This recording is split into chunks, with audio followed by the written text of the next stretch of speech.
You're listening to the Paranormal Peeps on the Darkcast Network. Come to the dark side of indie podcasts with the Darkcast Network. We have cookies. Between the realm of the dead and the journeys of the living, join Josh, Jamey, and Aleca as they delve into the vast world of the paranormal and breathe life back into the history of the departed. Hey, everybody. Welcome to the Paranormal Peeps podcast, and welcome to Season 3. Episode Woohoo! 1. Yeah, Season 3, guys. We made it. We made it. Finally. It's been so long. Oh, we're still going, though. That's the thing. That's true. We are still going. We're still here. We're moving on to Season 3. And thank you, everybody who has joined us on this journey and has made the trip. Or joined later. And still made a shorter trip. Yeah. So before we get on to our topic, who are the lovely paranormal peeps we have around the table today? Don't you know? Well, I know, but I can see you guys. Our listeners can't see you all. Well, in that case, I'm Aleca. I'm Jamey. And I'm Josh. And we are here. It's late, guys. Wow. We may be recording this at 10 o'clock at night. So poetic right there. I know. And I'm it's like haunting. only just begun. Yeah, so buckle up. It's going to be a fun ride tonight. So we are going to be giving everybody a kind of a moose-bouche of paranormal places around the country. Yep. Wow, Jamey, that was great. That was perfect. A little something to wet your paranormal whistle to find places in your state. And maybe you've already known about these places. So we're going to do 50 hauntings in 50 states. Yeah, and these are supposed to be the most popular haunting or the most haunted place in each state, but They're not. they're not. No. Just telling you Everybody's- that now. And the thing is, everybody's opinion is very different. Yeah. And I'm not saying that this is our opinion either. No. This is No. just been kind of laid out for us, and we're just picking a place. And some of these places are places that we haven't even heard of. And so we Yeah. want to talk about it. And some states I've never even heard of. I know. They just keep adding them. I don't Like, know. like who's ever heard of North Dakota? I mean, seriously. You lived there. You were born there. I know. Do you? Do you really? I try to forget those 21 years. Sad. I know, but not really. Yeah, so let's get started. All right. You're so much full of good information. I just... This is just great. the commentary is so great tonight. All right. Off the So, number 1, Sweetwater Mansion in Florence, Alabama. What we're basically going to do is tell you a place and then just kind of tell you just a tiny little brief paranormal information. Synopsis. Again, Jamey, we you're are- so good. We're giving you the Cliff Notes. Yes, this is very, very little. Okay. We're not going to dive super deep. Okay. So, Sweetwater Mansion in Florence, Alabama. A caretaker who reported that she saw a casket laid out in one of the downstairs room with a corpse of a Confederate soldier inside. Okay, I've never seen anything ghostly besides a ghost, Right. let alone a coffin. So we're saying we got a paranormal coffin. Paranormal coffin with a soldier inside. And she later discovered that she has possibly seen the body of one of Governor Patton's sons, Billy Patton, whose funeral was conducted in the house after he was killed in the Civil War. Billy was mourned by his mother, Jane Patton, who was so distraught and depressed after her loss that she didn't want to bury her son's body and kept his decomposing corpse in a secret room in the basement. Oh, no. Yeah. No. One of those. No. Norman. Okay, and like, they don't have the stuff that we do now, so that thing was decomposing way faster. Oh, yeah. And that thing stank. I guarantee you that thing stunk so bad, Stink, stank, stunk. So there are regular reports of female visitors being mysteriously locked into one of the Sweetwater Mansion's rooms. So I wonder if that's the one that he was stuck in. Good question. No, thank you. That's gross. Yeah, that's kind of one of those things where it's like, I don't even know what to say. Right? Disgusting. What do you say I other don't than know. gross? I was researching it and looking it up and stuff. And my husband was like, well, wouldn't you do that? Like, no, I wouldn't do that. That's so gross. It's going to dig a hole in the backyard and dump you in. Right? Yeah, I'm just gonna hang on to you for a while. Wait till your juices Ah. are too much for me to handle, and then I'll bury you. Although I will say this, when I was back in college, I read this article, and this man was so distraught over the death of his wife, right, that instead of, after embalming, instead of burying her, he had her entombed in glass and made it his coffee table. Oh, no way. I've heard that. Ew, that's like what not Sleeping Beauty. What's her name? Snow White. Snow White. Yeah. But Are you hungry? You want to eat? he started dating after a little while after, Oh, no. right? So what do you say when you bring a girl over to your house? So there's my dead wife, and would you like something to eat? Well, I bet something like that is like his prized possession. You know, like It's like, can I offer you a drink? Oh, use a coaster. there needs to just be an attached red flag attached to that, waving.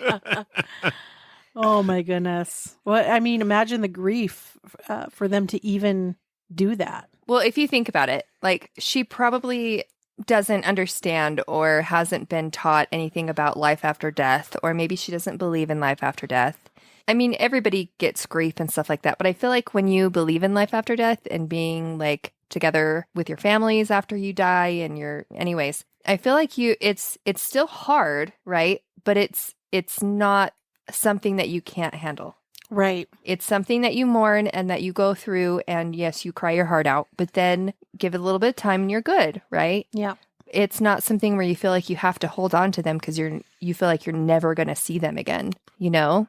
Yeah, and then you got to wonder, did she go down in the basement and hug him? And Well, I mean, like I hear of like, you know, people, loved ones, they kiss their spouse goodbye, you know, when they're in the coffin or they're as a loved one, which is very sweet, right? But when you're decomposing at a rapid rate, past the date that they should be above ground, you know, like Expiration date.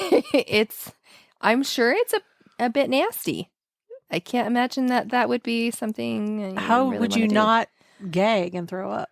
oh, your lip fell off. Let me pick that up for you. It's dripping down your face. Well, your eyes sagging. Hold on just a minute. Let me just prop that back up. Let me scotch tape that up for you. Well, I don't know. Ugh. It's gross. Because you know, like, you hear about when, like, cops go into a scene and they're like, the house just completely smells. And you know when you walk into the house, even some people's before they enter the house, they can smell it because neighbors are calling, like, there's a weird smell outside. Oh, yeah. And it's because there's a dead body in a house that has been sitting there for a few days.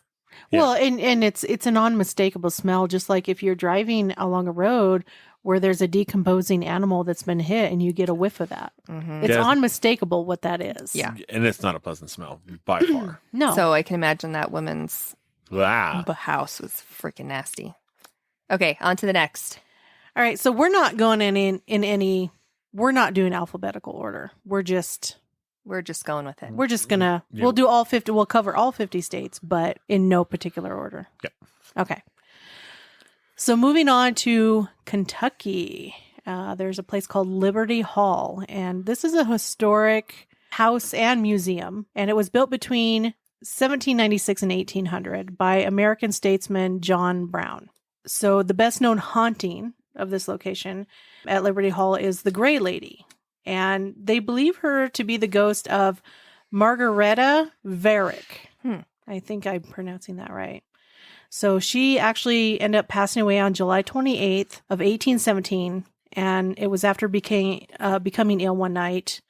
And they never really determined the cause of why she died. Oh. So they have theories that range from everything from like a heart attack to indigestion.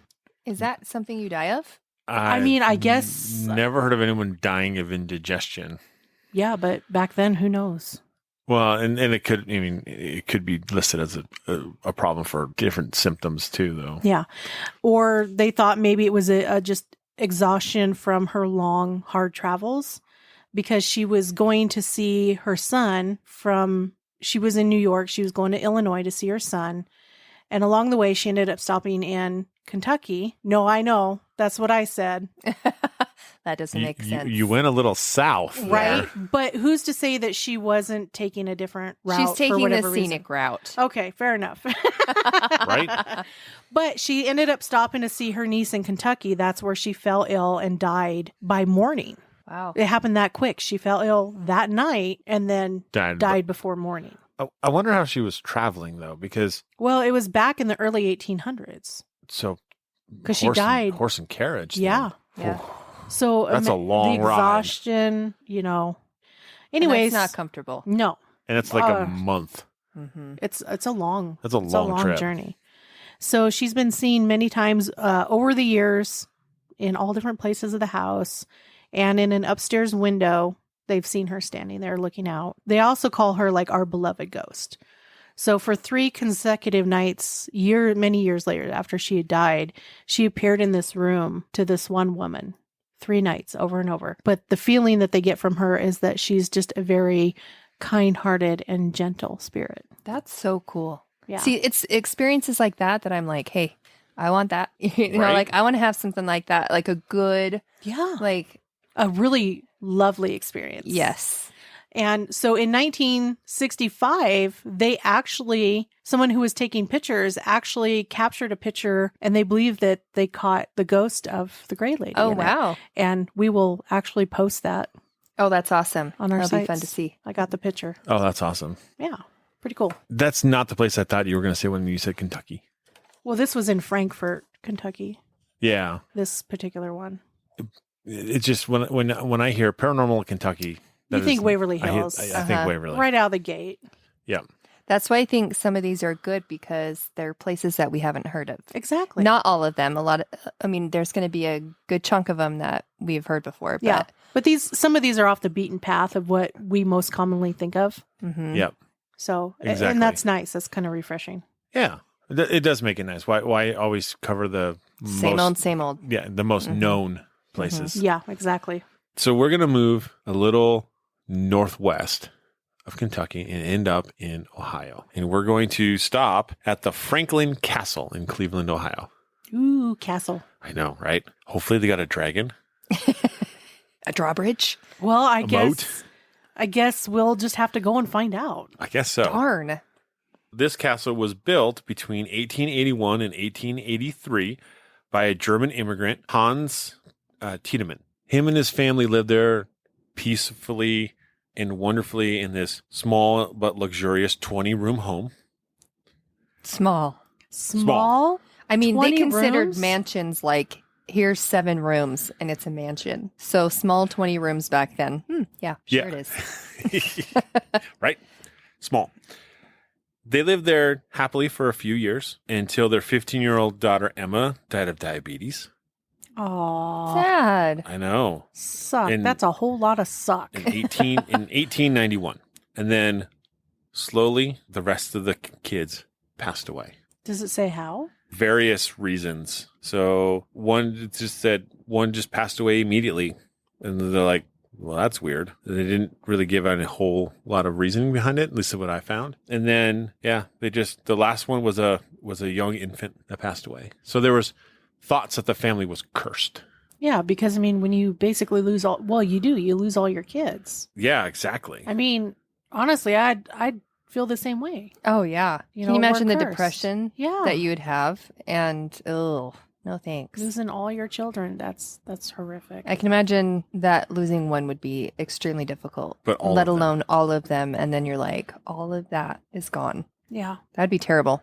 It'd be awful. And then there's tunnels and other like things underneath the castle, and they've had death and potential murder in those tunnels. The part that I think was kind of the craziest is that the home started to change hands, and in 1921 it was actually sold to the German Socialist Party. That's interesting. It is interesting, right? Because that would be right after World War I. Yeah. And so there's a legend that says 20 people were gunned down and murdered in this house because they disagreed with the political views of the party. Nice. Jeez. Maybe it's the house itself that's cursed and it wasn't No the joke. family. Right? Because that's crazy. Now, it's a legend, so So there's No no facts. proof. there's no facts. There's no proof to say how. I mean, it's amazing how some of these things get started, right? Right. Legend-wise. And embellished, yeah. Yeah, exactly. You know, someone could like accidentally fired off a gun in the house and accidentally killed somebody or hurt somebody. And the next thing you know, it's a great massacre. Right. But also, though, back then, they put everything in newspapers. So I would be shocked if something wasn't written about it. Right. Especially something like that. You know? I mean, somebody dies and they'll tell you exactly what happened. Yeah. Well, look at Basilica. I mean, they showed pictures. It was all laid out for Yeah. the public. Yeah. So yeah, I'm gonna say that's a on my list, but Yeah, it's still crazy. yeah. That's crazy. They are reporting that they've got mysterious and inexplicable organ music. Okay. So I'm guessing the Phantom of the Opera lives in the basement. And then they've got ghost children being spotted in the house. Which Which makes sense. Would make sense. Yeah, totally makes sense. And then, of course, the ominous cold spots. Okay. All normal things. Yeah. All normal, paranormal. It's what we would consider. Yeah. Yeah. Normal. But the house is absolutely beautiful. I'd love to get in there. Now, Ghost Adventures did investigate the house. oh, really? Again, I never saw the episode, but they have investigated the house. Where haven't they been? You know, the thing is it True. may be worth watching that, that episode just to kind of see what the home looks like on the inside. Yeah. Because, I mean, honestly, I'd be interested in seeing what it looks like. Some of these homes that we get to see today, that we're looking at while we're talking about it, some of these homes, I'm like, dang, okay, if I put in $100,000 to restore this thing, can I have it? Right? You know? Like, Yeah. oh, Oh, that would be amazing. right. So the next one we have is, okay, I'm probably going to chop this, but it's Begich Towers in Whittier, Alaska. Whittier. Whittier, Yes. Alaska. In Whittier in Alaska is not all that large. Almost all of its 215 residents, maybe there's more, By now, right? by now, live in the tower's condominium. It's a 14-story tower. It also has like stores and churches and public utilities. One of the ghosts they call Begich Tower's home is particularly fond of whistling as he strolls through the building, while another is more likely to be heard stomping up and down the stairs. On one occasion, the city manager actually woke up to hearing rustling noises in his kitchen, but upon exploration, there was nobody home. Locals say that the towers are at their most frightening in the winter months when there's like heavy snowfall and the roads get clogged up. The residents are unable to leave. Yeah, so they're stuck there. Oh, Well, heavens. and I imagine if you're unable to leave and you're snowed in, it's winter, a lot of people get depressed.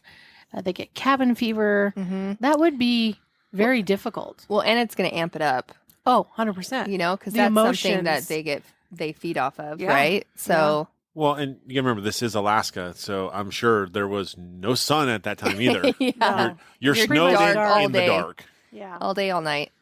Yeah, Can you imagine if it ran out of candles and lighting? Well, if your power went out. Yeah. Yeah. That'd suck.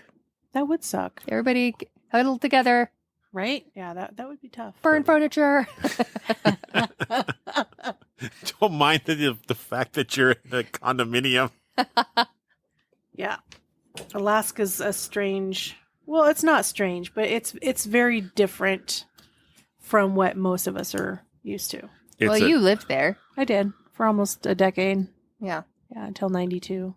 It It's beautiful though. absolutely gorgeous. I mean, it's stunning, but I can imagine.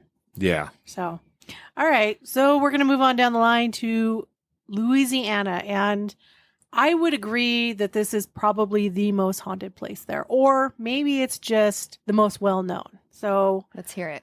Myrtle's Plantation. Oh my gosh, I want to go there so bad. Never heard of it.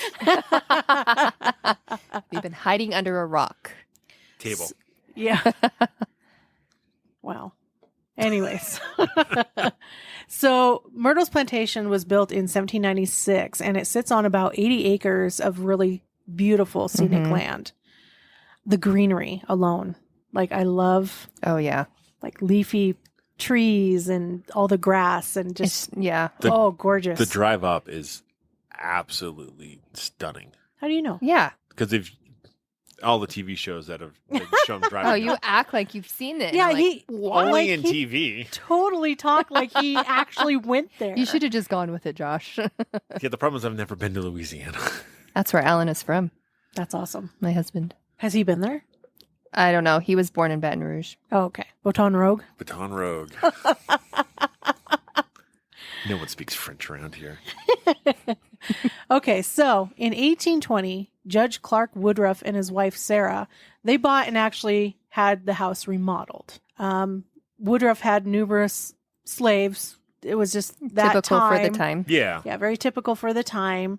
One of them was named Chloe, and she worked in the home itself. So it's said that Chloe really suffered at the hands of Mr. Woodruff. Like, he was very abusive. And I'm sure she's not the only one he was abusive to, but maybe a little more so since she was in the house. Mm-hmm. At one point, he had caught her eavesdropping on one of his conversations. And to teach her a lesson, he cut off her ears. Oh, gosh. Right. So she would have to live with this, as a reminder not to eavesdrop and stuff. At the request of his wife, Sarah, he made her wear a green, turban around her head to cover her ears so that others didn't have to see it. And he basically kicked her out from working in the house to out in the hot fields, long days out in the fields. Chloe wanted to work in the house, so she kind of came up with this plan. Judge Woodruff's, one of his kids was having a birthday, a 9th birthday. And so Chloe made a cake and she put in the oleander leaves, which are poisonous. And they'll make you very ill, but if you ingest too much, it's lethal. So she put some oleander leaves, baked it into this cake. So her plan wasn't to kill. Her plan was to have the wife and the 2 children become sick and then kind of nurse them back to health. And then she figured by doing so that they would allow her back in the home and she wouldn't have to work in the fields. But unfortunately, it really proved to be a very lethal dose, and it killed Sarah Woodruff and the 2 children. Oh, man. Going from there, when the other slaves on the plantation heard what Chloe did, Yeah. they're actually the ones that went and grabbed her and hung her Oh, man. until obviously Till she was death. dead. Then they proceeded to take her body down and weigh it down with rocks and toss it into the Mississippi River. Jeesh. There are reports of Chloe all over. And there's actually a picture that was taken where you can see what looks like, they think it's Chloe because she's actually wearing a turban on her head and she's translucent, but you can see her. So I have that Jeesh. picture and we'll post that. That's cool. That's so cool. So, but yeah, they hear through the house, obviously footsteps and, daily chores in the home being done. And they believe it's Chloe. That'd be such a fun place to visit. Mm-hmm. I want to go there so bad. Oh. Yeah. It's only a short 30-some hour drive for us. Oh, Short. well, Depends who's driving. That's true. But we do got to cross Texas, and that takes 7 days. Oh my gosh. Yeah. He's not kidding. All right. So, again, move northwest a little bit. End up in Oklahoma at the Belvedere Mansion in Claremore. Belvedere. Belvedere. I know. The old show. Yeah. Yes. Mr. Belvedere. I loved that show. I did too. I grew up with it. So this place has been termed the Belle of Rogers County, and it was completed on Christmas of 1907. So it was built by financier John Bayliss for his wife Mary Melissa, and their children Francis, Guy, Earl, Bland, Ross, Bjork, and Wayne. That's a lot of kids. That's a lot of kids. Unfortunately, Mr. Bayliss never actually got a chance to move into the house. He died of appendicitis in 1907. I wonder, that's something easy that you can fix now. I know. It's super simple. It's a very common thing for people to get their appendix taken out. So it's like, it's sad that you hear from 100 years ago that people died from that. Yeah. Well, and the thing is like now, like even earlier, like they're like, okay, well, your appendix is inflamed. We got to remove it before it ruptures, or you're going to die. Now they're like, oh yeah, like you got like 6 days after it ruptures. No, it wasn't 6 days. It was 2 or 3. 2 or 3. They're like, you got time. Yeah. Like we get to the hospital, we'll get it taken out, get you some antibiotics. You're good. Yeah, that happened to me. It did. Mine ruptured on Azariah's birthday. Jeez, birthdays are awesome. Yeah, right? I think we've discovered that today. So his wife, Melissa, and their kids moved into the spacious 3-floor, 9,000 square foot, 4-tower mansion. So small. Small. Again, this is like a small house. I mean, like... It's like a studio. Oh, that's like mine. It's fine. I mean, seriously, you barely can fit anybody in that house. Mm-hmm. The coolest thing about this house is that on the top floor, the 3rd floor, there's a ballroom. It has a giant skylight designed to help circulate air in the house. And the ballroom is 3,000 square feet. Jeez. Holy moly. It's like bigger than our house. Right? Holy moly. That is crazy. Yeah, absolutely crazy. And then some of the wood used to finish the house was shipped by rail from the 1904 St. Louis World's Fair. I'll be darned. So like you're getting some interesting energy coming into this house. Yeah, I'd say. After the Bell family left the house in the late 1920s, it was actually divided up into 12 individual apartments. Just 12. Just 12. But it's sad. Like, there's this beautiful mansion, and then let's chop it up and put little homes in it. And then, unfortunately, it fell into disrepair in the 1980s.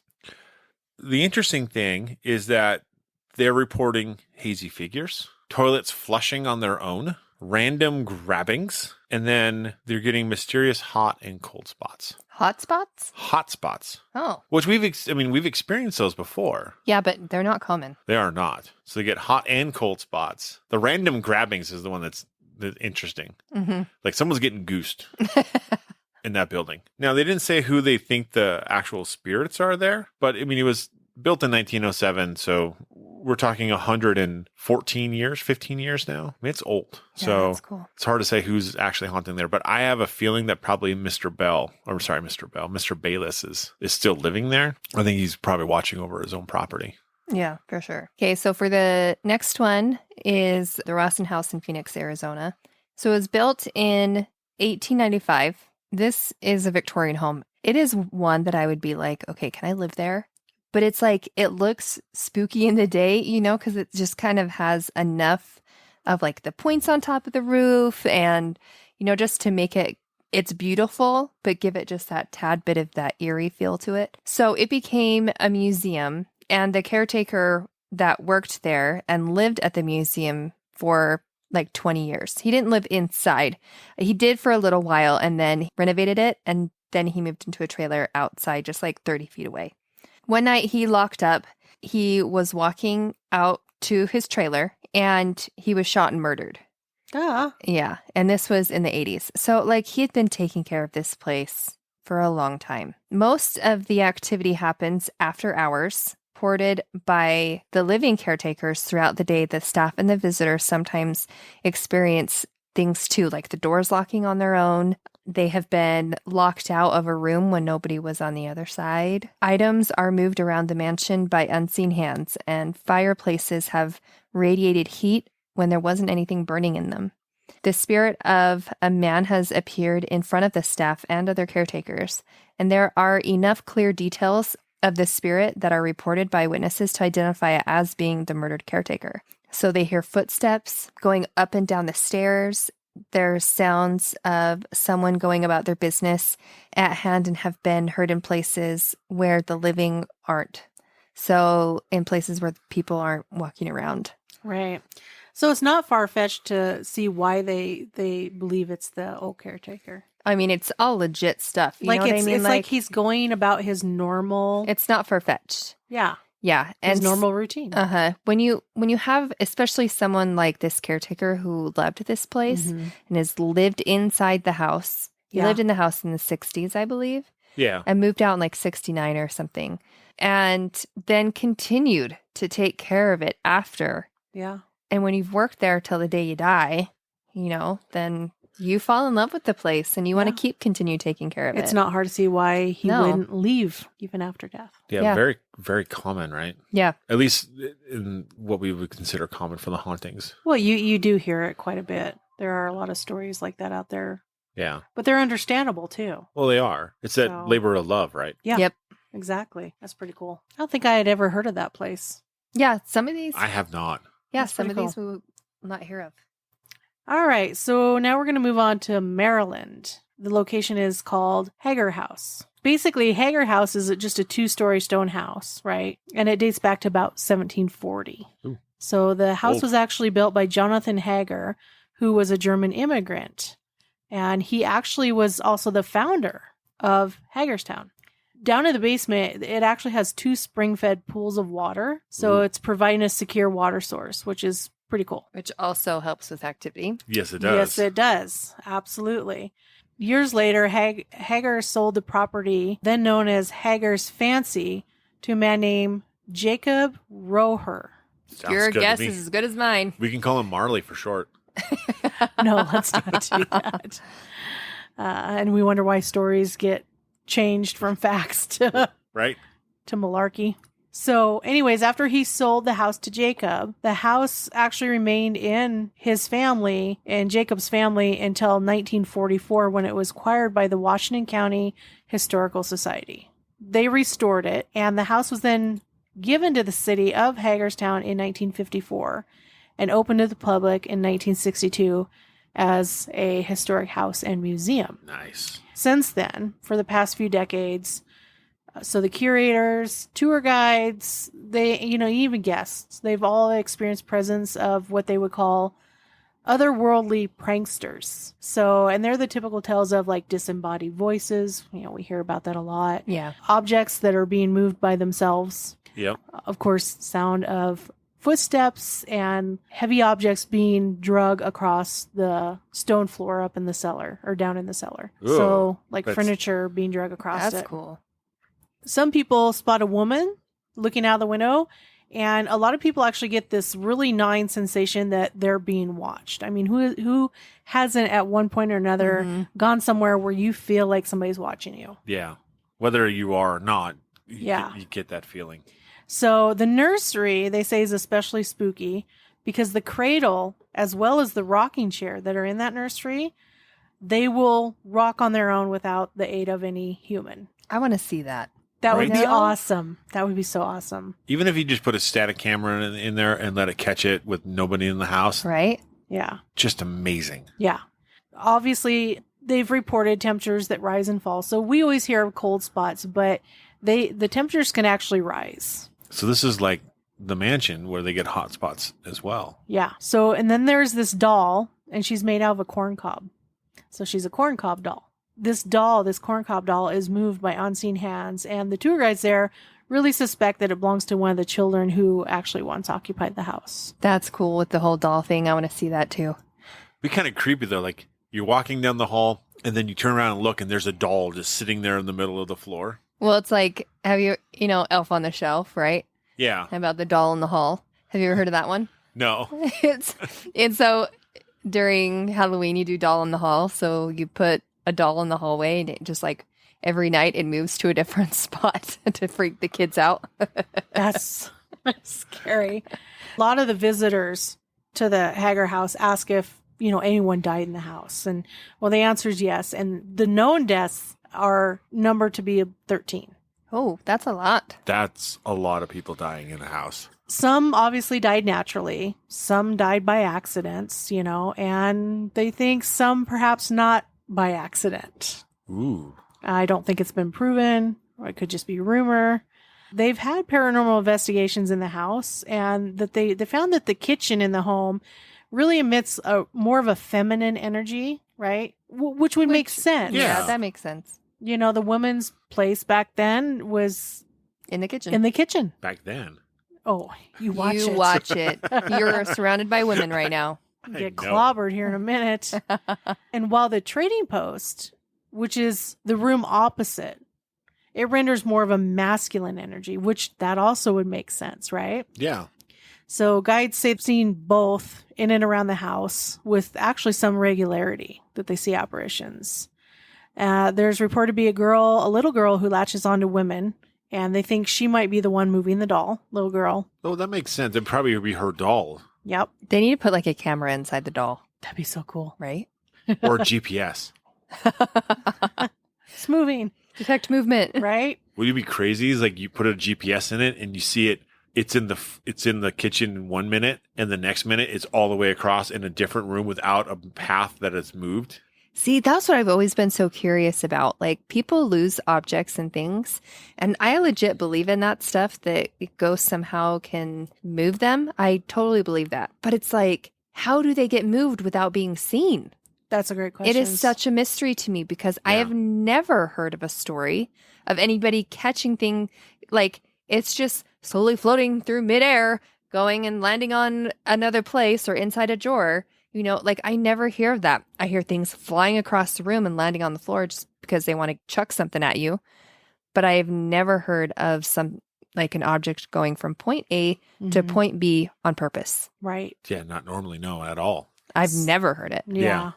So there's actually a lady in green that's been seen. This is And a haunted place. it No is. kidding. Sheesh. Some have seen her looking out the window, and others have actually spotted kind of like the flash of her green dress in the hallway. That's cool. So just a flit of green as she walks by, essentially. Walks by or walks into a room from the hallway or something. That's Kind of, cool. it's kind of like one of those out of your corner of the eye, real Uh-huh. quick. Yeah. There's also a man in black who is seen both around the house and actually elsewhere in City Park over there. So he wanders. He wanders. Sometimes they see him sitting on the porch smoking a pipe, Oh, that's cool. but they give ghost tours, I don't know, at the house every year at Halloween, which that would be kind of cool. That would be way fun. Yeah. But they say if you go, watch your back, because these specters have been known to poke visitors when they least suspect it. Nothing wrong with being poked. When are you ever expecting? Right? A ghostly hand to come and poke you in the back. Yeah. That I don't know. Pretty cool. That is a haunted place. I should Holy say. cow. It sounds like it is just full of activity. There's lots of reports there. That's really cool. Mm-hmm. So we're going to go a full opposite coast, and we're going to go to Oregon. All right. And we're going to go to I'm going to butcher this too. I think it's the Hecata Head Lighthouse Keeper's Home in Florence. This lighthouse, the construction of the lighthouse got started in 1892. It was first lit in March of 1894. You know, the lighthouse, I mean, we're talking something pretty old there. So the original lighthouse building was demolished in 1940. The lumber was used to build the Alphabet Cafe in Mapleton, Oregon, 14 miles away. That's cool, though. That's awesome. That is super cool. So then, of course, they built another house on the property. And then, unfortunately, in 1963, the lighthouse was automated. At that point in time, there's no need for a lighthouse keeper. And so the home goes into kind of, I wouldn't say disrepair, but it's just not being used anymore, right? There's a lady in gray that lives in the house now.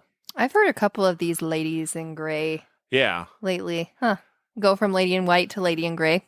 They don't know if she's the wife of the innkeeper or the lighthouse keeper or a child of the lighthouse keeper.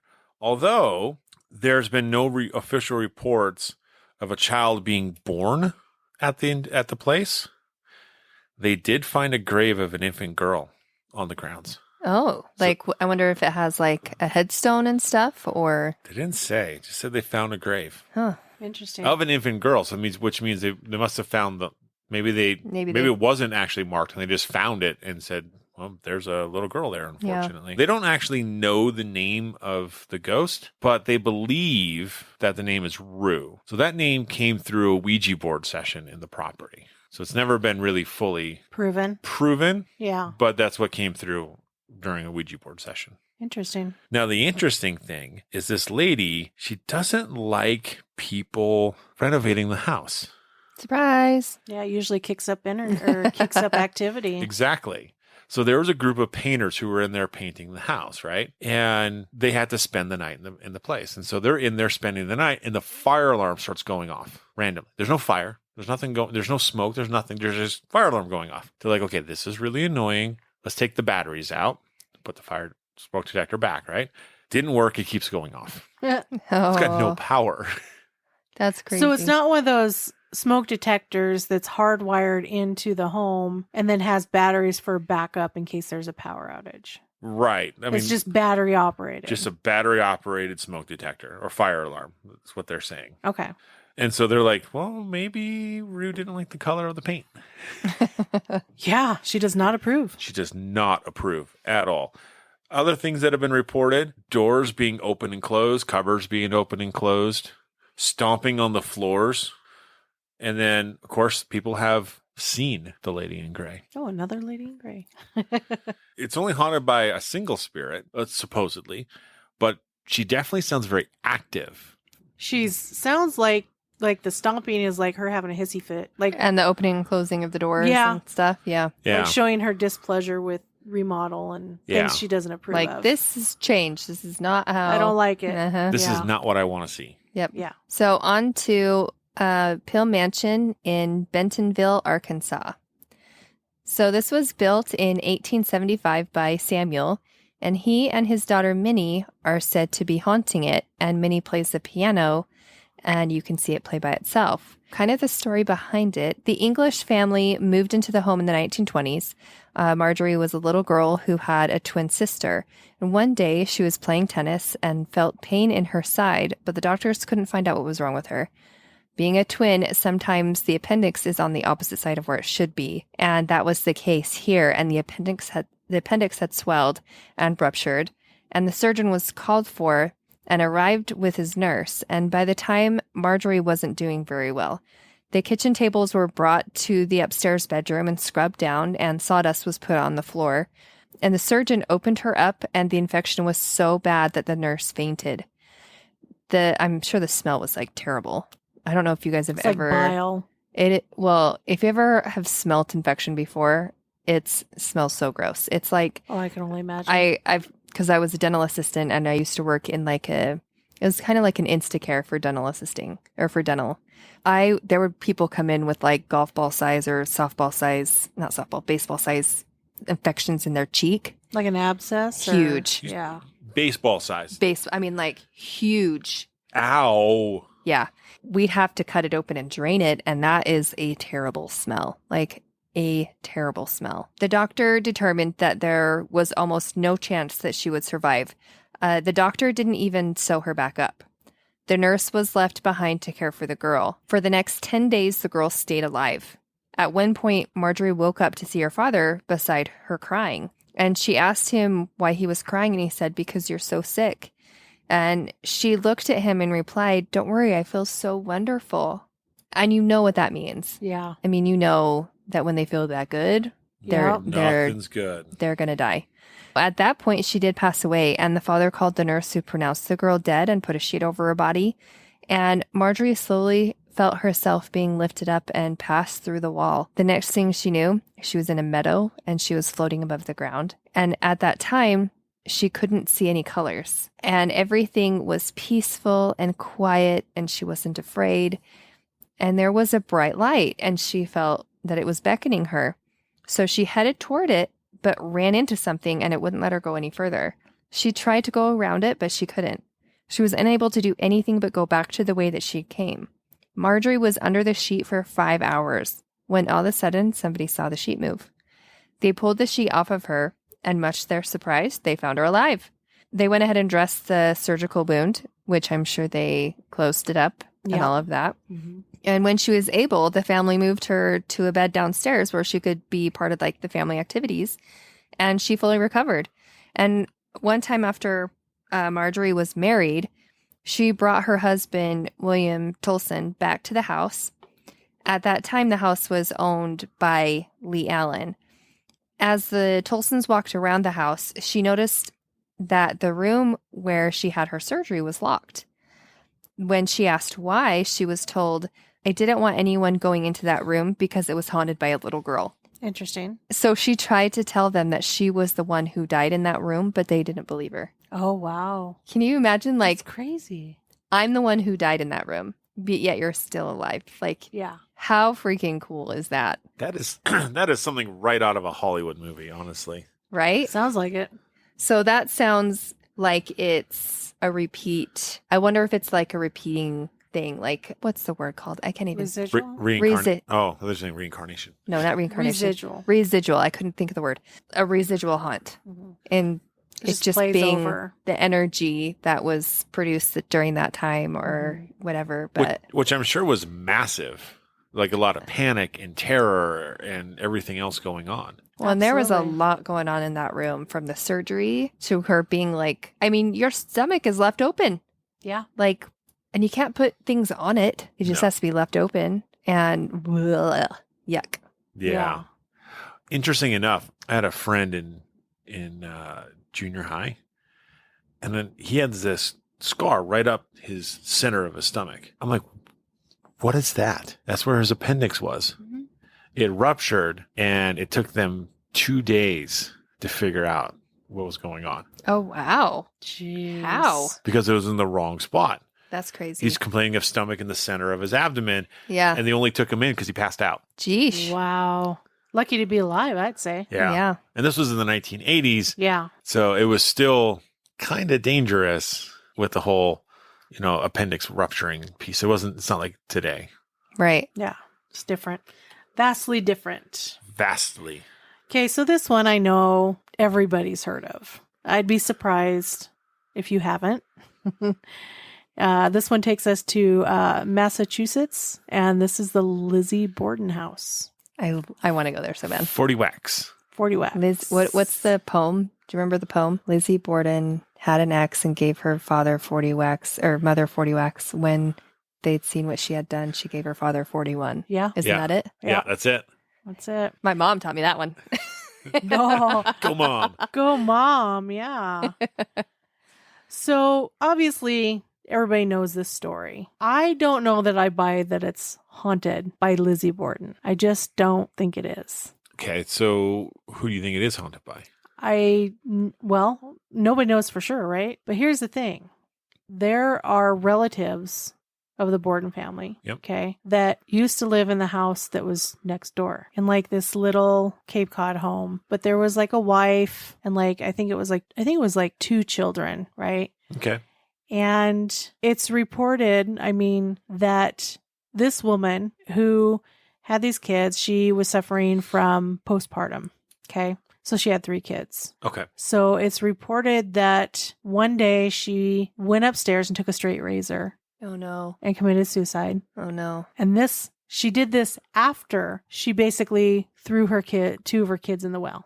Oh, gosh. So you're saying it runs in the family. Yeah. Well, and seeing that, they kind of, during Lizzie Borden's trial, they tried to see if it was just the crazy was just like an inherited thing, but they disproved that was the case, considering that they were only related by marriage.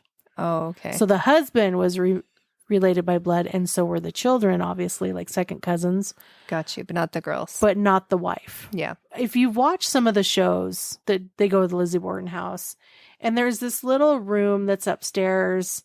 I don't even know if it's a room. It's just kind of on the top floor, and it's this little like cove area or whatever, and it has like children's toys.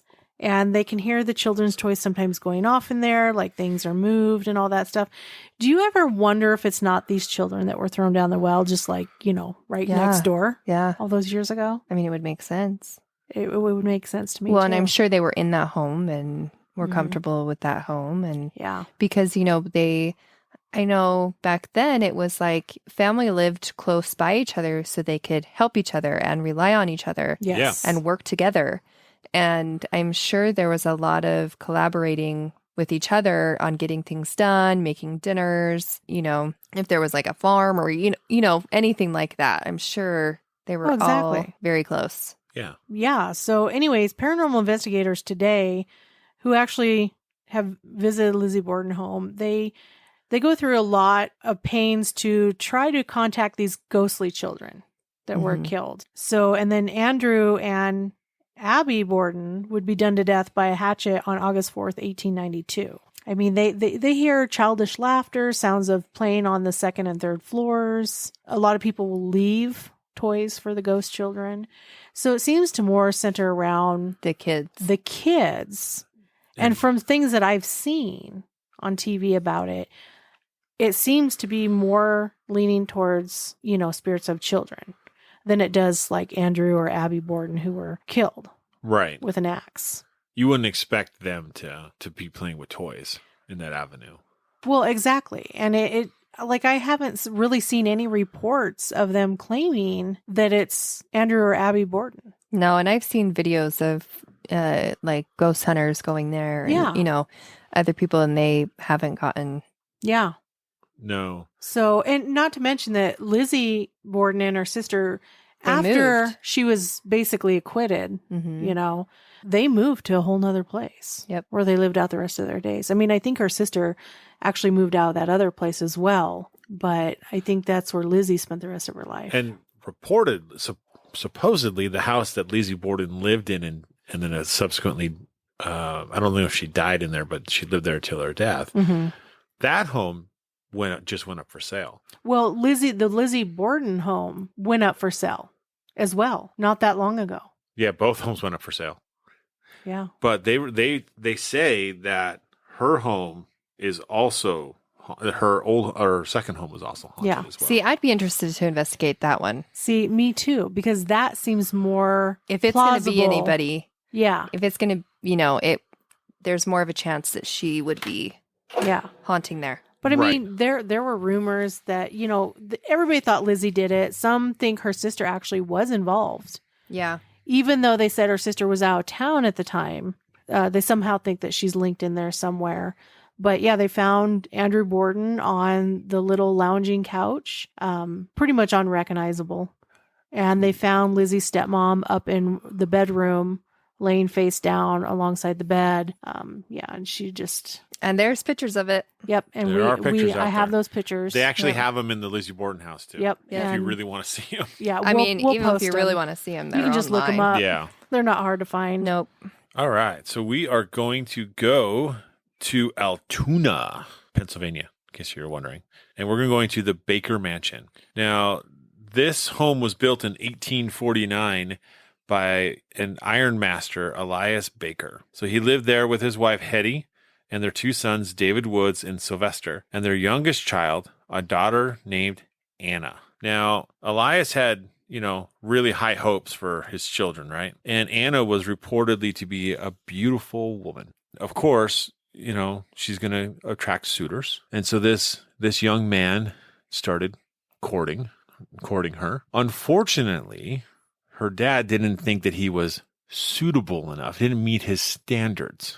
Well, that happened a lot back then, too. It did. And it wasn't allowed to continue. Anna tried keeping it secret. Eventually, that didn't work out, especially after he proposed. And of course, that's not going to go over well. So Elias was furious, and he basically forced the guy to leave the house and never come back. Flew into a fit of rage and just got the guy so scared he left and never came back. Of course, Anna's heartbroken, as any woman would be at that point in time. And she's not only heartbroken, but she's bitter at her father. She vowed to never marry and rejected every acceptable suitor that her parents brought by. I don't blame her. No, I don't either. And unfortunately, Anna passed away in 1914 and alone. And in 1922, the mansion was turned into a museum. So that wasn't long after. 8 years. Yeah. Now, they've taken and they've made their displays. And so there is a sealed glass case in Anna's bedroom, and there is a wedding dress in it. Oh, that's cool. And sad, but cool. Yeah. And the skirts have been said to sway as if dancing, perhaps to the tune of Anna's music box, Wow. and which has also been said to start playing on its own. So just, Oh, that's cool. yeah. Other witnesses has observed the case itself rocking violently as if it, Oh gosh. in the fear that like it's going to shatter. And then a shadowy image of a forlorn looking woman is said to watch from a mirror. Ooh, that's a little spooky. I was going to say, that's a little creepy. Right? And so they believe this is all attributed to Anna. I could see that though, because it's she never got to marry the man that she loved, and She was alone. she was alone. She never got to wear that wedding dress Yeah, could you imagine having or dance in it or anything? having that gown in your house and just having to stare at it? A reminder. A reminder of all of it. It's not hard to see why she would be bitter. I would be very bitter. I would. I know I'd be very mad at my dad Yeah. if that was the case. And she's still lived in his house until the day she died. Well, what else is she's going to do? She's a spinster, That's true. you know? Yep. But if she inherited his fortune, she could have moved somewhere else. I mean, sold the house and moved somewhere else. Yeah. I mean, it's always a possibility, but just seemed like she was consumed by her bitterness and her But then- isolation. Also, the time then is, I'm sure, I mean, nowadays it's like families don't generally stay in the house after the parents die, No. you know? No. They don't. It's not common. No. They go off and do their own thing, buy their own house. Yep. But back then, where money was very different, especially for women, I'm sure it was very common for people just to, whether bitter or not, keep the home because, one, it's free, and two, that's just what you did. Yeah. Very commonplace. Yeah. So now we're moving on to the Whaley House in San Diego, California. It's a museum now, and the Whaley House was once a private home for Thomas Whaley and his family. Unfortunately, the home was built on the site of a gruesome hanging, and the victim was said to have haunted the Whaley family on the regular. Whaley's 18-month-old baby died, and years later, the Whaley's daughter, Violet, died by shooting herself in the chest in the bathroom outside. For almost the exact same reason that you had just told for your story. Wow. Oh, jeez. Mm-hmm. What was cool is I actually watched without, before even seeing this, that I was going to cover this, I actually watched a video about this. And so we all know Regis Philbin, at least our generation does. Yeah. So if you've ever heard of Regis and Kathy Lee, this is who I'm talking about. So Regis Philbin and his really good friend, they were in the Navy together. I believe he was still in the Navy during this time. Regis was like, we need to go in this house. It'd be so freaking cool if we go there, right? And his friend was like, yes, let's go. So he and his friend, they go and visit the Whaley House Museum, and they were sitting in the living room. They turned the lights off. It's just those two in the house. I believe it's around 9 o'clock when that person leaves, when the tour person leaves, and lets them just stay there. So they're got the lights off. They're sitting on this couch. And if you can imagine, you're sitting on the couch and you're facing a big doorway, okay, that leads into the dining room. Okay. And so you can see it's a very open, not high open, but just open in front of you space. Right. And Regis has a flashlight, and his friend is a non-believer completely. And Regis was like, I don't know how I feel about this. And his friend puts his hand on top of the flashlight and was like, don't turn on the flashlight. And he's like, what? And he goes, look, and he points over to this foggy, white cloud misty thing that's floating in the air. Oh, so cool. Weird. Okay, but this is what's the cool part. And I'm like, okay, I want to be this dude. His friend, which is in the Navy, he's this army guy, right? He starts army crawling to this figure because they're starting to see a figure form inside this. They see that it's a woman. He's army crawling across the room into the next room. And his goal is to tackle her. That's his goal. Ha! Dude. Because that's what you do in the army, you know?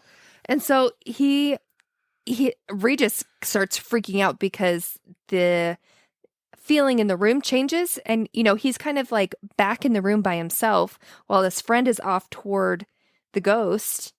And by this time, they see who it was. They see this female. And she's got her hair back in a bun and all this. So Regis freaks out and he turns on the light. And as soon as he turns on the light, what happens? She disappears. Gone. Yep. His friend gets up and is so mad, like, why did you just turn on that light? I was so close, man. The interview that I watched, Regis, for his whole life, he was so mad at himself for turning on the light, right? So he goes back. Well, and they found out right where her image was, where she was forming, right behind that was a picture of her. Oh, wow. And she had her hair pulled back in a bun too.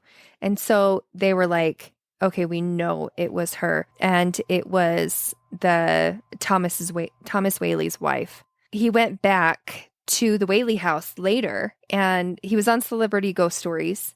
And he went back later to go back to the place where he had this experience. He was talking with a medium, and the medium said that the two had met, and thought that was really cool. That his friend who didn't believe now believes, and he has met the spirit that they had found in that house, because Regis went back to the house and the guy followed him. His friend followed him to the house. Oh, wow. So anyways, cool. I thought that was pretty cool. Kind of went full circle. It did. That's neat. That's a good one. Yeah. I like that one. I didn't know Regis Philbin was even into ghosts. Yeah, he wanted to cover that stuff on the show. That's cool. I had no idea. I had no idea either. Also didn't know he served in the Navy. Yeah. Yeah, I knew that, but I did not know about him really being interested in the paranormal and stuff. That's pretty cool. That is pretty cool. That's pretty cool. What would his friend have done though? He would have gotten there and tried to what? Tackle? That's what I'm saying. Tackle Like, nothing? I wish. Can you imagine what would have happened if he had not turned on that light? Like, I have never heard of anybody running towards an apparition. Yeah. Or like going towards an apparition as it's forming, you know? Like, most people just sit and stare. And watch. They don't move. Yeah. And which is totally normal, Yeah. right? Because it's almost like you're shell shocked. Yeah. You're just like, what am I observing? Is this actually legit? Is this real? Like it's almost like you can't comprehend. Yeah. But this dude was like, no, I'm army crawling. And he was like going for her. So I just wish I could have known what would have happened once he reached her. What would Right. it have outcome of been Yeah. had he reached her? What would she have done? Right? Right? I think the other part that's like crazy to think of is normally when we've seen apparitions. Yeah. Right. It's here now, gone. Like I see it out the corner of my eye, It's I look quick. at it, it's gone. It's quick. If he's low crawling across the floor, right? Yep. It's not a fast process. So this apparition was in full view to two people looking at it for probably a minute. Well, and she looked at them. So she started to form, and then she turned and looked at them. So it was like intelligent. Mm-hmm. She was, yeah. And at the end, when the psychic came in and was talking to Regis about it, she said the apparition wasn't meant for Regis to see because he already believed, which this brings on a cool topic because she was forming for his friend to see so that he would be shown the truth that it does exist. And they already knew that he already believed. So Yeah. Now think about it. Now this makes sense that for people like us who go in search of it and still only have things that happen every once in a while, Yeah. to people who are not expecting it, they're the ones that like see more things when they're not even paying attention, when they're not even realizing it because and it makes me wonder if it's because they don't necessarily believe. So they are more likely to see them Yeah. than That's a us good who question. already believe. Yeah. Like we don't need to see that. We already believe it. You know what I mean? We already Yeah. know that exists. Yeah. So anyways, I just thought that was quite interesting. That is really interesting. That is really cool. I like that. All right. So we're going to move on to Michigan. And this is a place called the Henderson Castle. It reminds me more of a Victorian home than a castle. Oh, okay. I see where they get the castle because there's this like one tower Yeah. on the one side that is very castle-esque. So one spire, essentially. But the rest of it is Victorian. Oh, but for it's sure. beautiful. It's though. beautiful. That's not a castle, but No. it's beautiful. yeah. but I would definitely say that's more Victorian. Yeah, but they call yeah. it the Henderson Castle. That's cool. It's on a hill looking downtown Kalamazoo, Michigan.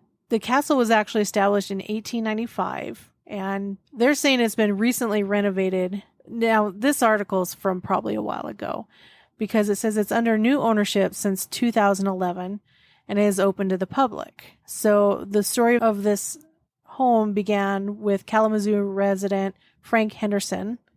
And he was one of the early Kalamazoo's most successful businessmen.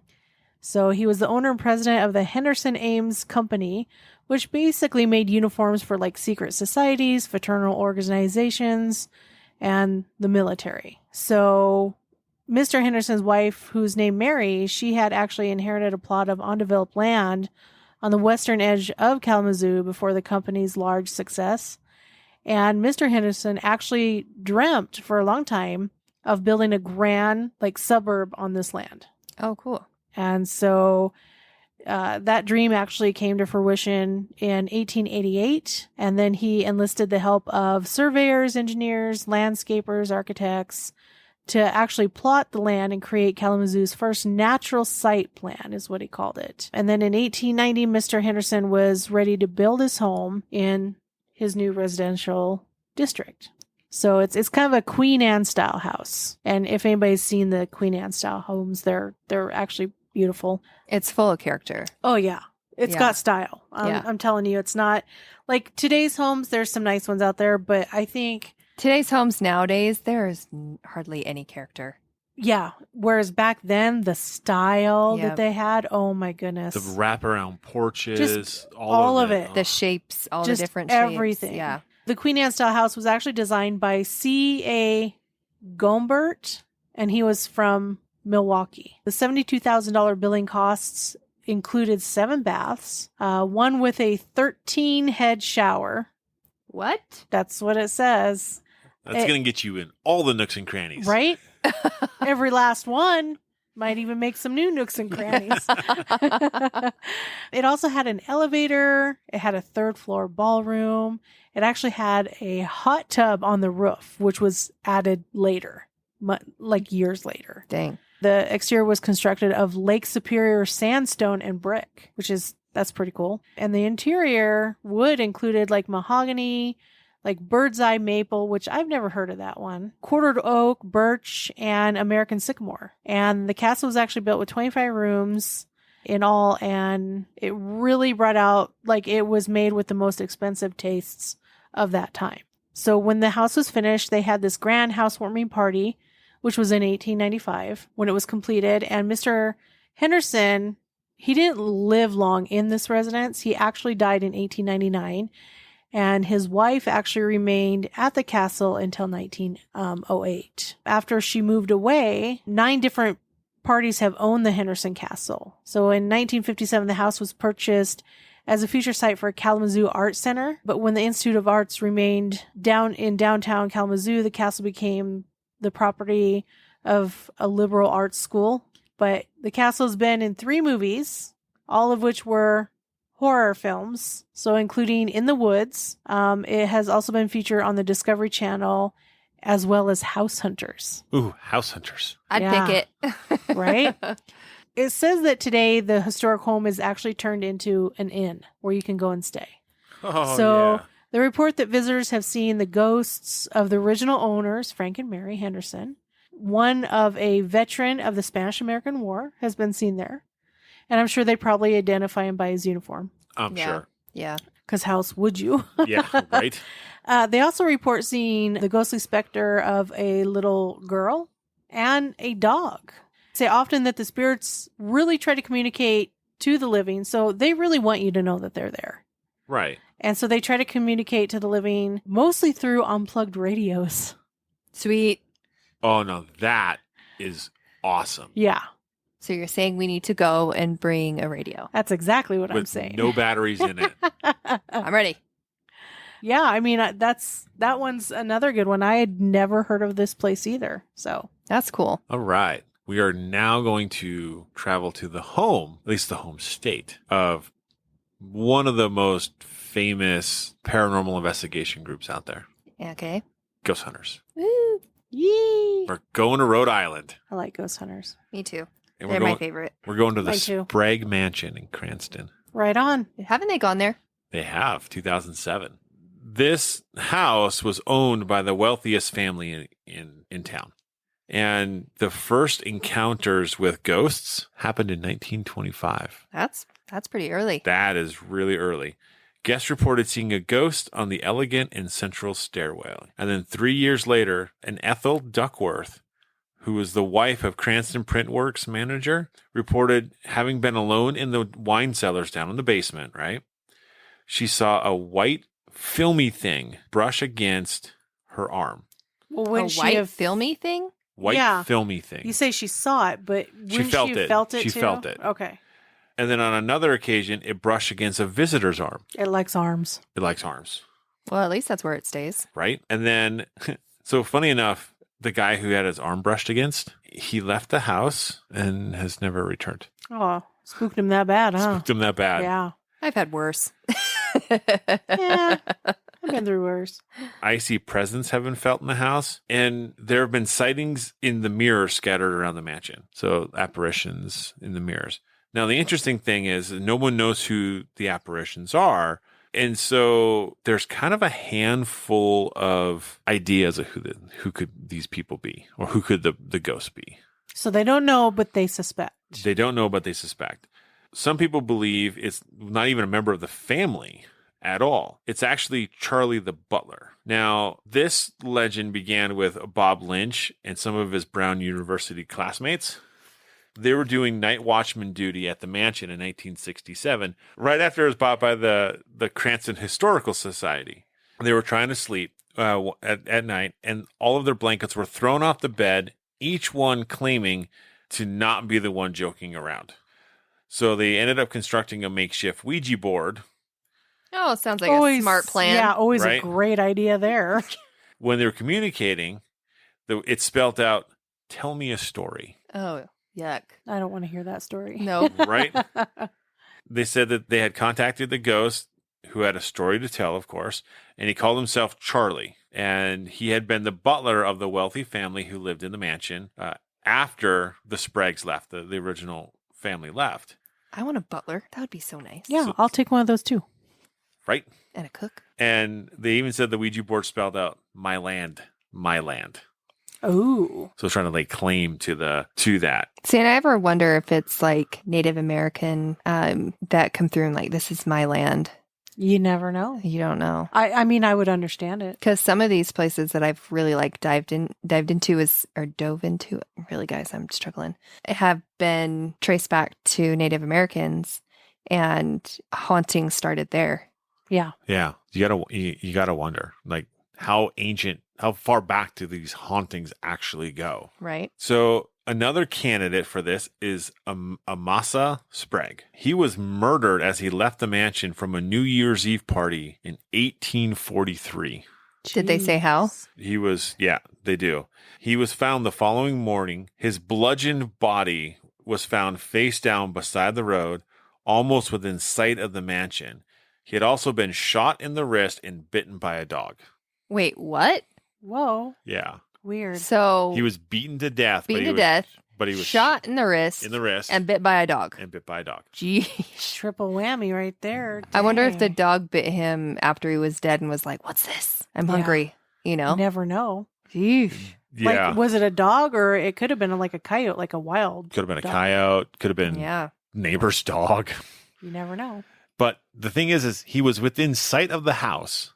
And nobody heard it? He just out of sight? He said almost within sight, meaning that he had to travel down like a long driveway or path to the road. Or around the block or something. Yeah. So he was close. Yeah.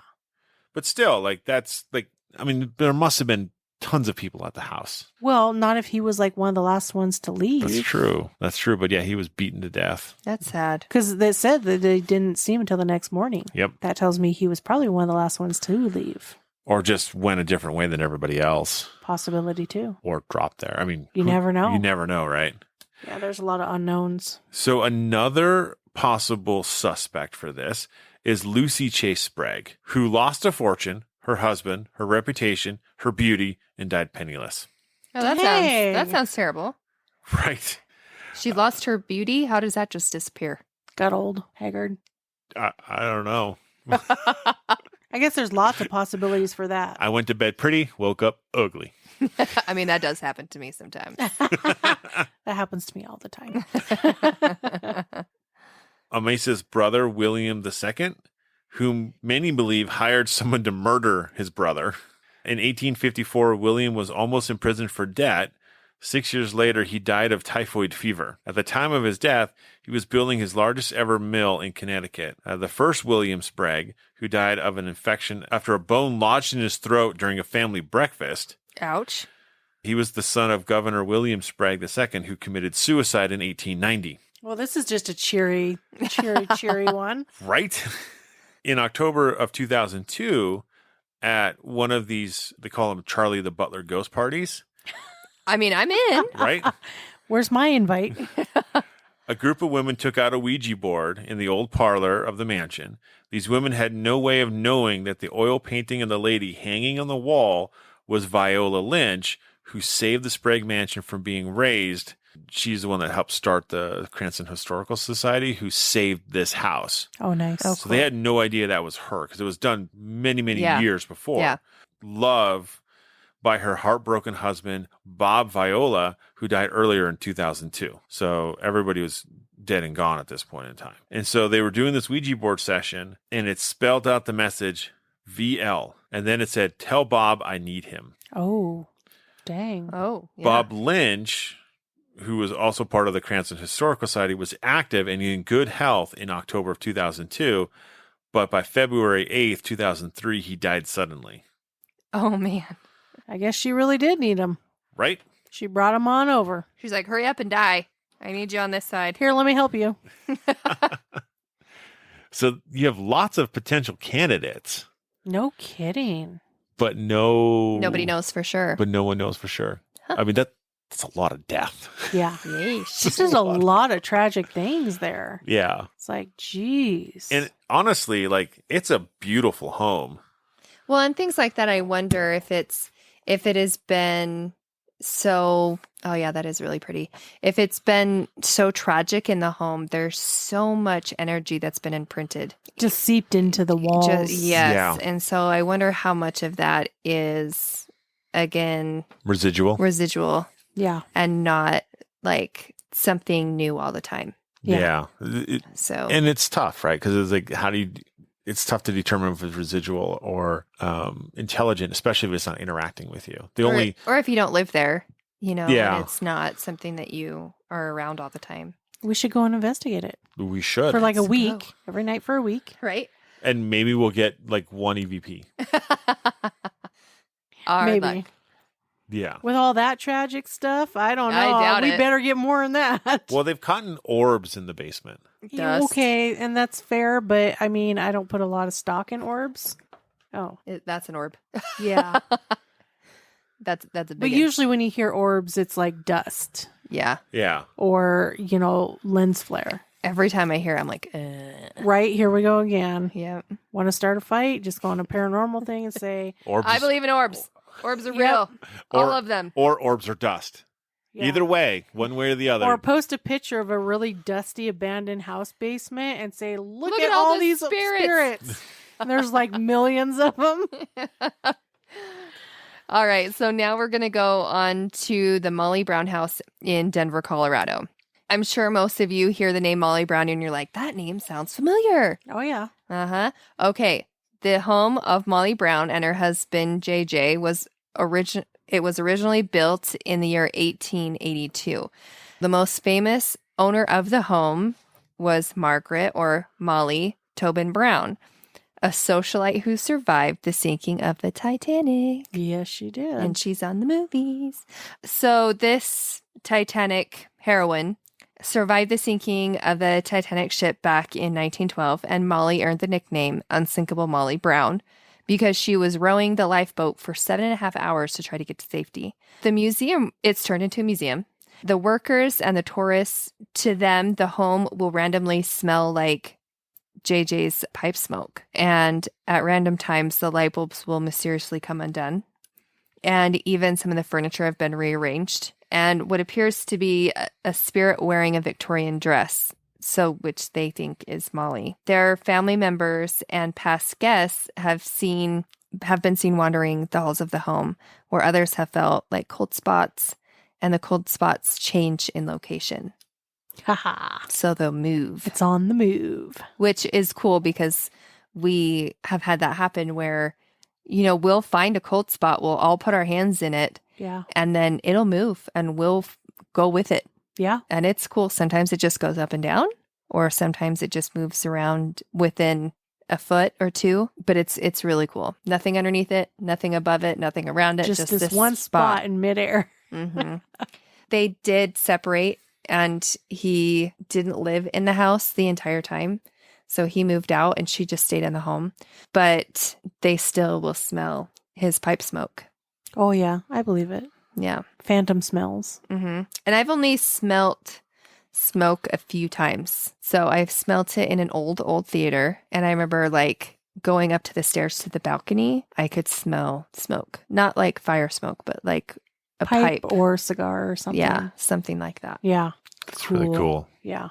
I'd love to go to the Molly Brown home. That'd be a lot of fun. I think it'd be amazing. Okay, so now we're moving on to Minnesota. And this one is located in St. Paul, Minnesota, and it's called the Four Paw House. Currently, this place is a restaurant. And this is another absolutely stunning home. Man, I want a home like this. So it's currently a restaurant, and the stately home was the former residence of a local magnate named Joseph Forepaugh and his wife, who was named Molly. So it was really reported that they weren't exactly a happy couple in their marriage. And in 1892, Molly actually discovered her husband Joseph in bed with their housekeeper. Uh-oh. Scandalous. That's never a good thing. Never a good thing. So Molly, who was pregnant with a child, with their child at the time, she tried to end the marriage. And Joseph was very distraught, and so he actually committed suicide.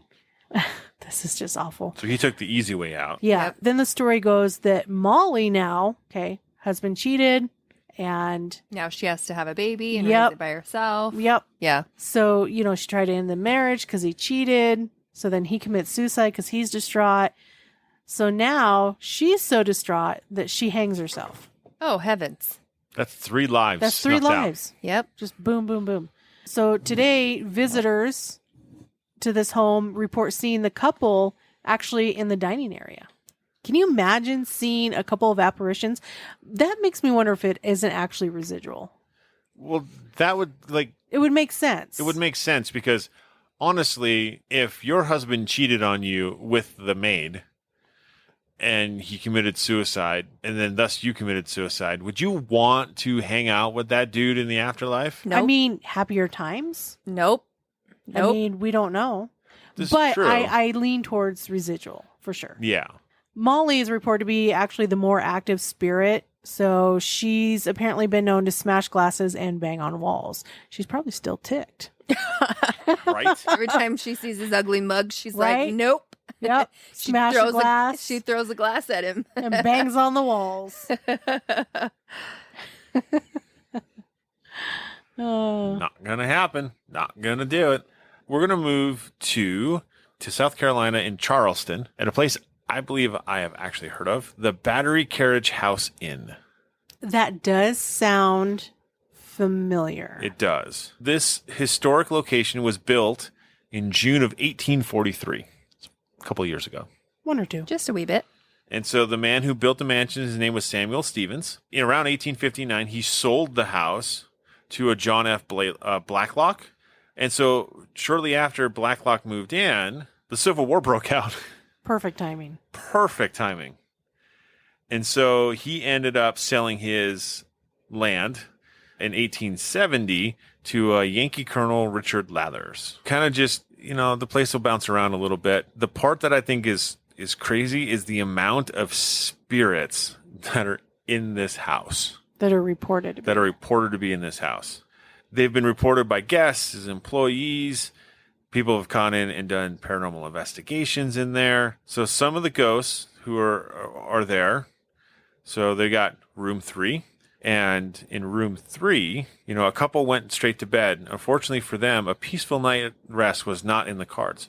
The two were suddenly woken up by something after midnight, by the husband's cell phone. Well, the interesting thing about the phone is it wasn't ringing. It was making a loud and odd noise, moreover, the husband had shut his phone off prior to going to bed. I wonder what noise it was making. I don't know, just odd and loud. Huh. I mean, imagine like you go to bed, you turn your phone off, you put it on the nightstand, I'm not going to deal with you, and then it just starts going haywire. And making a really weird sound that you've never heard it make before. Yeah, exactly. Yeah, that's weird. Like I've had things where like I've been at a haunted location and I've actually sent a text message to my brother. Like I didn't actually send it, but but a picture was sent to him. Interesting. And so it was. Was it a That's picture weird. from your phone? Yeah. So remember when we were down in Spanish Fort Canyon and we went to Thistle? Oh, yeah. Oh, yeah. I took a picture of the fire because it was all different colors. Yeah. And that picture later that evening while we were there, while we were ghost hunting, that picture was sent to my brother during the middle of the night. Wait, didn't we not have cell signal out there? I don't remember, to be honest with you. I don't know. That's so cool. But either way, that's neat. Yeah. That is really neat. I guess somebody thought he should see it. So I mean I've had things like that, right? Mm-hmm. And I've actually heard of other stories about text messaging and things, but not making like weird noises. Yeah. Yeah. That's weird. I've not heard of that I'm really at all. curious on what that sound was. Anyway. So in room 8, it was reported in 1993, a skeptic had booked the room. Upon telling others of the room in which he had planned to stay the night, he was warned repeatedly, dude, you need to change your rooms, right? He's like, yeah, nothing's going to happen. That night, he checked into the inn. He went to his room for the night. Like mostly ghostly encounters at the inn, the skeptic was awakened by a disturbance. And it was then that his non-believer status suddenly changed. For it was that moment he saw the headless torso. Brazenly, he decided to reach out to touch the lumbering spirit, Ooh. only to retract his hand upon hearing the animalistic growl from the spirit. Oh my goodness. I would have retracted my hand and my whole body out of that room. Yeah. Right? I would have been gone. See you later. That honestly, that part would be terrifying to wake up. Like seeing a spirit, I think is one thing, but seeing a headless Oh, ghost just hanging yeah. out in your room would be terrifying. Well, and then on top of it, it growls at you Oh, yeah. heavens. when you reach out. Well, I wonder if he was like half awake, or something. And he like, is this real? And like going to touch it and it's like, whatever.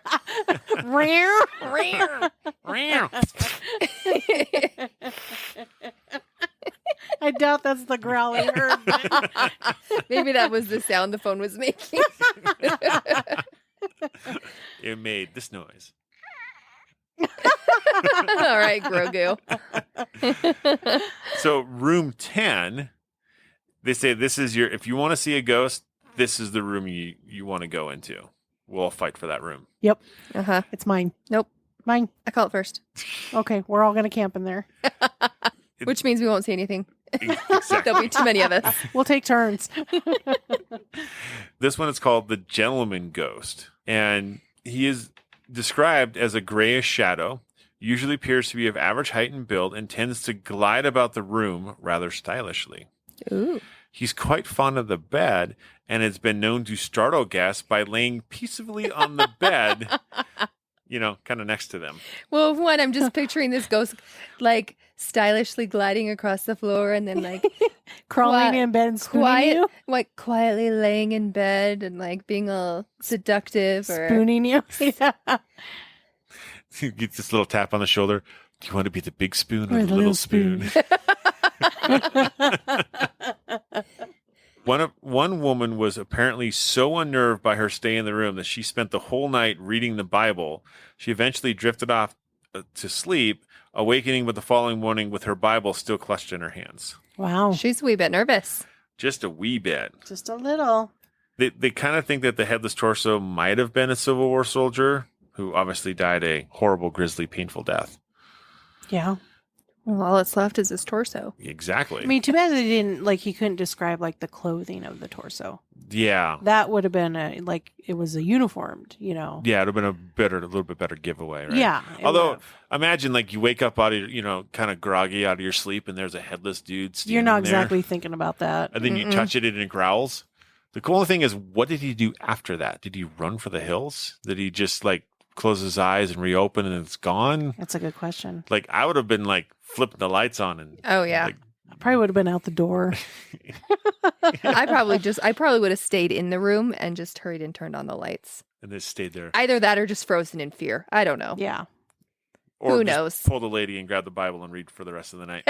There you go. I believe the gentleman goes might be a college kid from the days when the Battery served as apartments for the university students. So a student apparently was depressed and committed suicide in that room. No. And so, I mean, and that's just 3 of the reported rooms that are haunted. Because, the whole place sounds to be riddled with Hey, well, there's spirits. 3 of us. Right? There's 3 3 rooms. That's right. We I'm can ready. circulate. 3, 8, and 10. I mean, there's no 1, 2, 6, 7. No, there's none of those. It's just 3, 3, 8, and 10. 3, 8, and 10. Sweet. Who needs any more rooms? We don't, obviously. Right? We're good. So we have kept you guys hopefully entertained this whole time. I mean, I thought it was really interesting. Yeah, but we're weird. We are. No, I actually think there's a lot of people that are going to be interested in kind of hearing these just little bits of these locations. And I'm sure there's, ones they haven't heard of, just like us. Oh, exactly. So This is going to kind of conclude our part 1 of our 50 states of hauntingness. Of hauntingness. Hauntingness. that's not a word. Hey, you know what? It's late. It's 1 o'clock in the We're morning. okay with it. It We're will making be up our haunting. own It will be words. our own word now. If people want to come check us out on social media, where can they find us? Everywhere. You can find us Type on in Paranormal Peeps and yeah, just follow everything. But no, you can find us on Facebook at Cold Spot Paranormal Research as well as Paranormal Peeps Podcast. And on Instagram at coldspot_paranormal_research. And on Twitter at CPR Paranormal. And as always, stay ghosty, my peeps.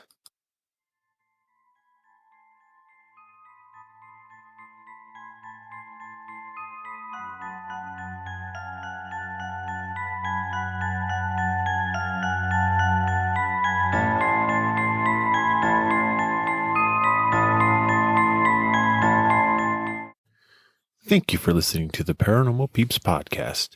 You can find us on social media at Twitter at CPR Paranormal, on Facebook at Paranormal Peeps Podcast and Cold Spot Paranormal Research. And you can find us on Instagram at coldspot_paranormal_research.